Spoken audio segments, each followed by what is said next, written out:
Fala pessoal, essa é a nossa segunda aula sobre o governo de Getúlio Vargas, aquele presidente polêmico do Brasil. E aí, já decidiu se ama ou se odeia Getúlio? Te aconselho a conhecer mais sobre a sua história antes de decidir, hein? Venha comigo.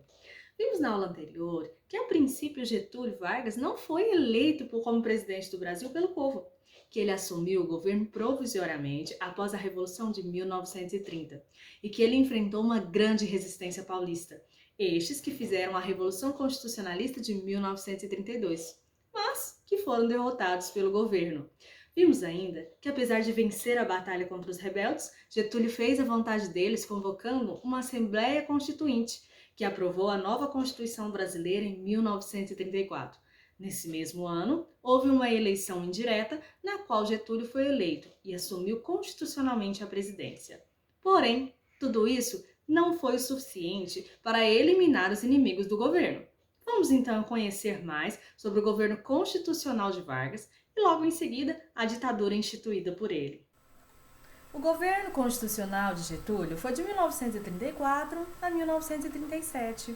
Na economia, o governo estabeleceu uma política de incentivo às atividades industriais.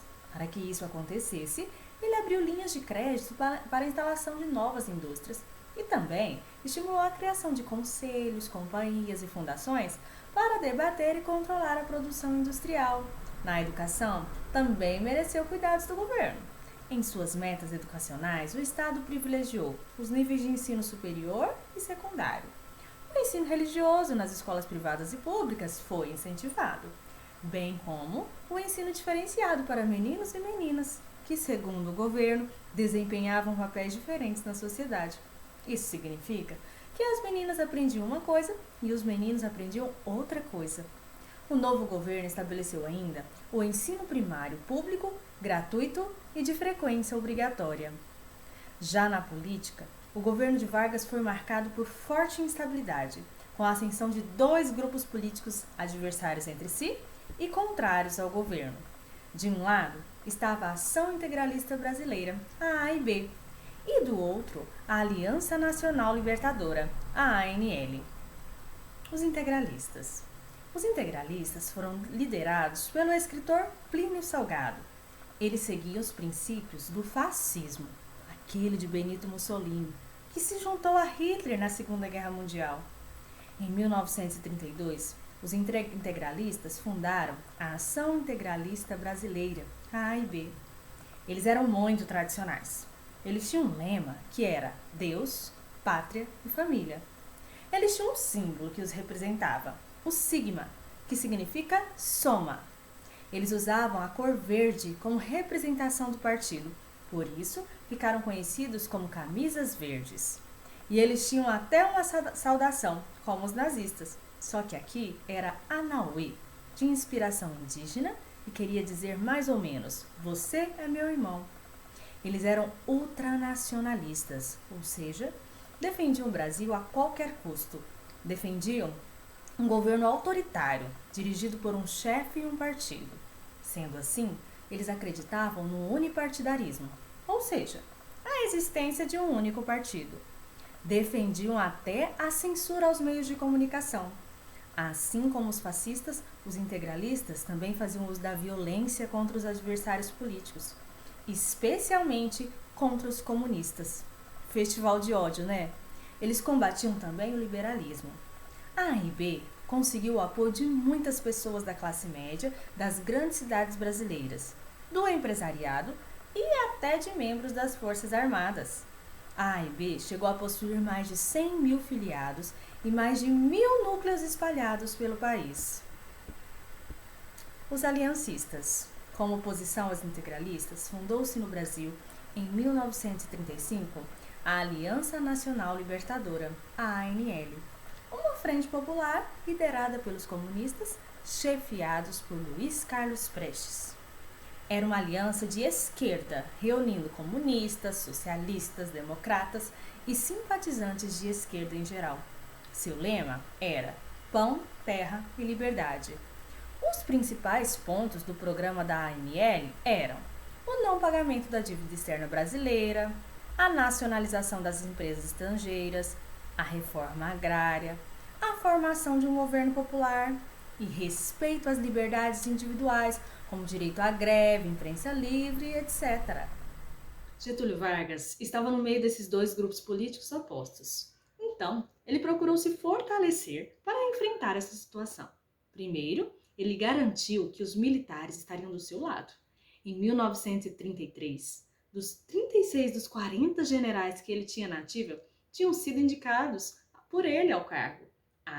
Então o pessoal devia uma gratidão a ele, né? Ele também instituiu a Lei de Segurança Nacional em 1935.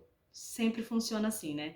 Os governos falam que está tudo perigoso para poderem fazer o que quiserem e salvar você do perigo. Boa desculpa, né, pessoal? Mas funciona. Com essa lei, ele proibiu o funcionário público de fazer greve. Ele proibiu que qualquer um fizesse propaganda contra o governo. Os comunistas, como eram contra o governo de Vargas e falavam isso descaradamente, foram os mais punidos, né? Em 5 de julho de 1935, o líder comunista Luiz Carlos Prestes lançou um manifesto que propunha a derrubada do governo Vargas e a formação de governo popular revolucionário. Vargas reagiu e fechou a sede da ANL em julho de 1935. Diante disso, em novembro de 1935, estoura a Intentona Comunista. Foi um levante político-militar comunista que tentou dar um golpe contra o governo de Getúlio Vargas. Sem esperar as ordens de Prestes, um grupo de sargentos, cabos e soldados comunistas de Natal, Rio Grande do Norte, deu início a um levante. Eles atacaram o batalhão que tinha lá, conquistaram o batalhão e o transformou no Comitê Revolucionário. Seguiram-se levantes do Recife e no Rio. Agindo com rapidez, o governo Vargas sufocou os levantes e passou a prender e a torturar os simpatizantes da ANL, comunistas ou não. As cadeias das principais cidades brasileiras encheram-se de presos políticos, entre os quais estavam o escritor alagoano Graciliano Ramos, o líder comunista Luiz Carlos Prestes e a ativista alemã Olga Benário, mulher de Prestes. Do lado do governo, tiveram 28 mortos e do lado comunista mais de 200. A repressão foi tão violenta que Luiz Carlos Prestes ficou 10 anos na prisão. Sua esposa, Olga Benário, judia e alemã de nascimento, foi deportada grávida para a Alemanha e enviada aos campos de concentração nazistas, onde deu à luz a Anita Leocárdia Prestes. Depois do nascimento da sua filha, ela foi morta. Com tudo isso, estava aberto o caminho para a escalada de autoritarismo. Getúlio Vargas criou o Tribunal de Segurança Nacional, que dava um prazo máximo de 30 dias para que o julgamento acontecesse, e apenas 15 minutos para a defesa do réu. Ele criou ainda uma Comissão Nacional de Perseguição aos Comunistas. A vida dos comunistas durante o governo de Vargas não foi fácil, viu? Getúlio Vargas, ele não tinha medo dos inimigos, mas parece que ele tinha medo de eleições, já que em 1930 ele tinha sido derrotado. Tanto que primeiro ele assumiu provisoriamente durante 4 anos. Ele enrolou o tempo de um mandato, né? Daí, nas eleições de 1934, ele colocou na Constituição que ela seria uma eleição indireta. E ele venceu, já que a maior parte dos políticos que lá estavam eram seus amigos. Só em 1938 que seria uma eleição destinada à população, ao povo, seria uma eleição direta. Só que na época não tinha reeleição, então Getúlio Vargas não poderia participar. Então ele estava com bastante medo. Ele até indicou um político para se candidatar com seu apoio, José Américo de Almeida. Tinha até adversários, como Plínio Salgado, dos integralistas, e Armando de Salles Oliveira, representante da oligarquia paulista. Mas Getúlio não queria sair do poder. Durante a campanha, Vargas agiu com uma certa neutralidade, pois nada fez para promover o candidato oficial, nem se mostrou simpático às demais candidaturas. Enfim, Getúlio agiu com extrema malemolência. Ele queria mesmo era dar um golpe de Estado, mas queria fazer isso de forma inteligente. Ele era ousado. Ele usou a mídia, os jornais, e em setembro de 1937, Olímpio Mourão Filho, militar brasileiro que participou ativamente do movimento integralista, foi pego escrevendo uma carta fingindo um golpe comunista. Seu objetivo era analisar como o governo reagiria frente a um golpe comunista. O governo Vargas usou isso a seu favor, né? Fingiu que essa carta tinha sido escrita de fato pelos comunistas e divulgou pelos jornais e rádio a ideia de que os comunistas queriam dar um supergolpe. Todo esse plano foi chamado de Plano Cohen. O Congresso Nacional acreditou na existência do plano comunista e concordou com a mudança dos rumos políticos. Apoiado pela cúpula das Forças Armadas, Vargas deu um golpe de Estado e, em novembro de 1937, estabelecendo então um Estado novo, iniciando uma era de autoritarismo, que duraria até 1945.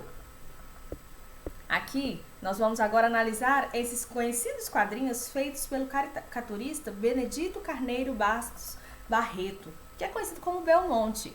Elas foram publicadas no jornal paulistano Folha da Noite. E elas retratam as reações de Getúlio às condições históricas de cada ano do seu governo, de 1930 a 1937. Vamos atentar para as expressões nas quais ele não está sorridente. O quadrinho referente ao ano de 1932 mostra Getúlio com a feição carrancuda, já que ele enfrentava os questionamentos paulistanos e enfrentava a Revolução Constitucionalista feita pelos mesmos. No quadro do ano de 1936, Vargas é apresentado novamente com a forma carrancuda, pois era o início da campanha sucessória presidencial. E a gente viu que Vargas ficava meio preocupado por vislumbrar o término constitucional do seu mandato, né? Sem direito ainda à reeleição. E, em 1937, Getúlio desferiu um inteligente golpe político, que inaugurou a ditadura do Estado Novo, caracterizada por ser centralizadora e repressora, o que justifica o semblante sério e até bravo do presidente, né? Então, né, gente, depois de altos e baixos em um governo provisório, seguido por um governo constitucional cheio de desafios, Getúlio Vargas se firmou no poder, instituindo uma ditadura em 1937, chamada de Estado Novo. Mas essas são cenas para os próximos capítulos. Não percam a nossa próxima aula, que vai falar justamente dessa última parte do governo varguista. Espero vocês, hein? Até mais, pessoal!